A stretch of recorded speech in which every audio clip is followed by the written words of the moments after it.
For the next 14 days, susubukan kong kumita through freelancing. I have to pick a service, build a portfolio from scratch, and convince a complete stranger to pay me money. And if hindi ko magawa kumita ng kahit ₱1 online through that 14 days, dito ako matutulog. Kasi kung freelancer ka tas wala kang makuhang client, wala kang matutulugan. Within these 14 days, napuyat ako, nag-send ako ng almost 100 applications, and then nag-ghost din ako. But before that, I needed something to sell. Now, pag magsisimula ka pala mag-freelance, may dalawang mahirap na gawin. Number 1 is pipiliin kung ano yung niche mo. At number 2, kung paano ka hahanap ng clients. Gawin muna natin yung number 1. Now, syempre when it comes to freelancing, ang binibili sa'yo ay skill. So, isulat muna natin kung ano ba yung mga skills na pwede kong i-offer. At dito ka mamroblema pag alam mo sa sarili mo na wala kang skill. Kasi Mobile Legends ka na Mobile Legends. Hindi ka kasi nag-aaral eh. So, ito yung mga na-list down ko na alam kong kaya ko gawin. Pero ang problema kasi, kailangan mo din i-weigh kung ano ba yung talagang may bibili, di ba? Now, if online yung freelancing na gusto ko kasi work from home lang. So wala na agad tong photography. So tanggalin na natin yan. Wala na din tong hosting kasi gusto ko work from home eh. And then kailangan natin i-weigh din kung ano ba yung above average tayo or alam natin confident tayo na kaya natin yung offer. So content creation, confident ako kaya ko yan. Yung video editing, medyo basic yung video editing ko and alam ko mas madami pang mga tao dyan na kaya mag-edit better than me. So delete na natin yan. Code, why not? AI, why not? Parang wala naman ako makukuhang client sa investing. So, wag na natin lagay yan.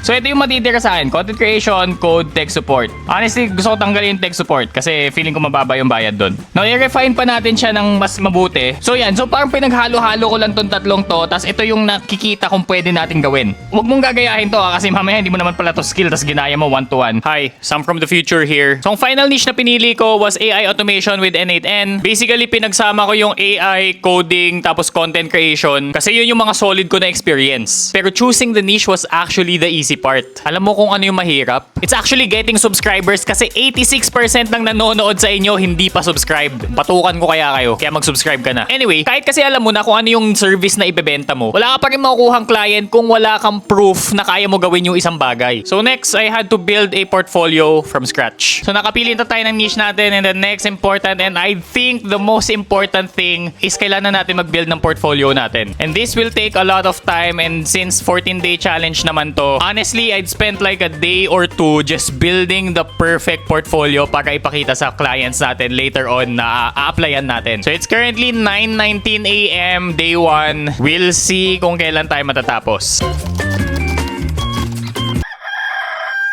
Welcome to day 2. Nagpatulong ko sa AI na gumawa ng portfolio natin for AI automation. Now, yours might look different pero here's what I have so far. So, based dun sa skills kanina natin, naka N8N lang yan. So, yan yung una nating workflow. Tapos ito. Tapos ito, gumawa ko ng sarili ko. Now, I spent the first 2 days building samples as pag-build ng portfolio natin. Isa to sa mga bagay na mahirap sa freelancing eh. Kasi gusto ng clients mo may experience ka na pero wala kang makukuhang experience kung wala kang client.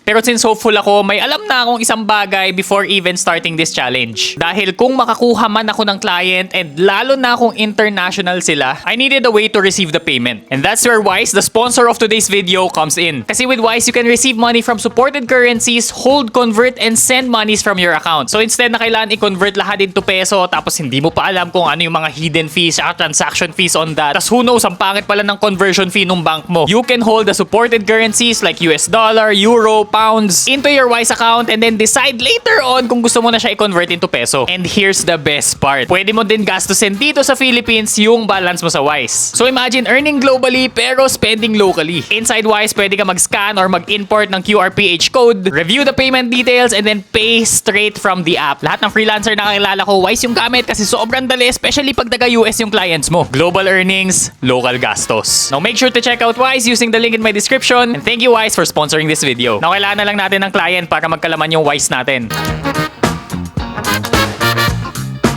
Look at how many people I've applied with to. Ang dami ah.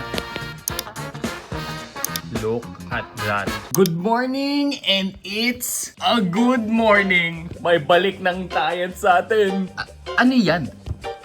Nag-apply ako pag may message ka to complete my application, gusto ko pag mag-apply ako, yun na mismo yung application. But may ganito. It's whatever day it is today and I have sent over 80 to 100 applications from Online Jobs PH, Indeed, Upwork. Hanggang ngayon wala pa din tayo nako-close. So, makulimlim po. Umuulan recently. Ayaw matulog sa labas, man. You know, at this point, medyo pagod na ako mag-apply. Kaya, titigil ko na yung application.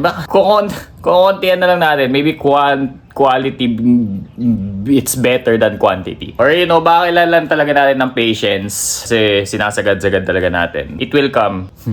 Sana. At first, akala ko para makahanap ka ng client, ang kailangan mo volume, padamihan ng applications ba? Kasi pag nag-apply ka ng sobrang dami, eventually may kakagat, di ba? And yung ibang applications, mabilis lang naman, pero yung iba, kailangan pa ng interview video, kailangan pa ng may quiz, may pa-quiz pa. And because sa side ko lang naman ginagawa to, may full-time job ako, tas may iba pa akong content na finifilm, hindi rin consistent na everyday magagawa ko to. There are days na madami ako nasisend, may mga days din naman na sobrang konti lang. Sending almost 100 applications sound impressive up until ma-realize mo na halos 100 din yung hindi tumanggap sa'yo. Now, since hindi naman ako freelancer talaga, hindi ko alam kung ano yung problema. Yung portfolio ko ba? Yung application ko ba? Or dahil ba wala pa akong mga reviews dun sa freelance platforms na ginagamit ko? Or maybe malaki lang talaga yung competition. Per job opening, madami nag-a-apply. Pero kung sabi nga nila, pag may tiyaga, may nilaga. Guess what's for dinner? Sana nagustuhan mo yung joke. Nasa labas ako currently and may nag-message and I think ito na yun. Pauwi na ako tapos check natin yung message if may kumagat nga. This is it! So finally nakakuha na tayo ng client. Guys, I'm telling you, it's possible. In 14 days, kayang-kaya siya. Nagsasignan pa lang ng contract pero finally, at least this is the closest we have been to actually getting money dito sa challenge na to. And to be honest, I think kasi medyo malapit na din yung deadline. Pero ang challenge lang naman is makuha natin yung unang payment before mag 14 days. And it looks like magagawa natin siya at ang pangit na panahon ngayon. Kaya I'm just happy na hindi ko kailangan matulog sa labas. Now yung project basically is itong tao na to, madami siyang businesses. Tapos kailangan ko gawan ng automation yung pag-post nila doon sa social media channels nila. And I'm just really excited to get working in this and I promise hindi ko siya bibiguin kasi medyo malaki yung isisend niya sa akin pera. So, sabi niya magsisend daw muna siya ng 50% bago ko i-start yung project. So, just makuha ko lang yung 50%, panalo na tayo eh. No, kanina ko pa siya kausap nung nasa labas ako and I'm just happy mukhang ito na yung client natin at mukhang tatagos na siya finally. Nagdo-doom scroll na lang ako. Inaantay ko na makatulog ako. I'm on my freaking pajamas, brother. Naka-receive ako ng email. And then tignan natin siya. Oh my goodness! Tinatagpat ko lang yung pangalan ng company na nag-send sa akin. Pero there we are. Oh my gosh. Sobrang clutch. Kailangan matulog sa labas. Nagpapakita ako sa inyo ah. Ito na yung sleeping bag natin. Ito na din yung tent natin. I was ready. Sabi sa inyo eh. Ako to eh.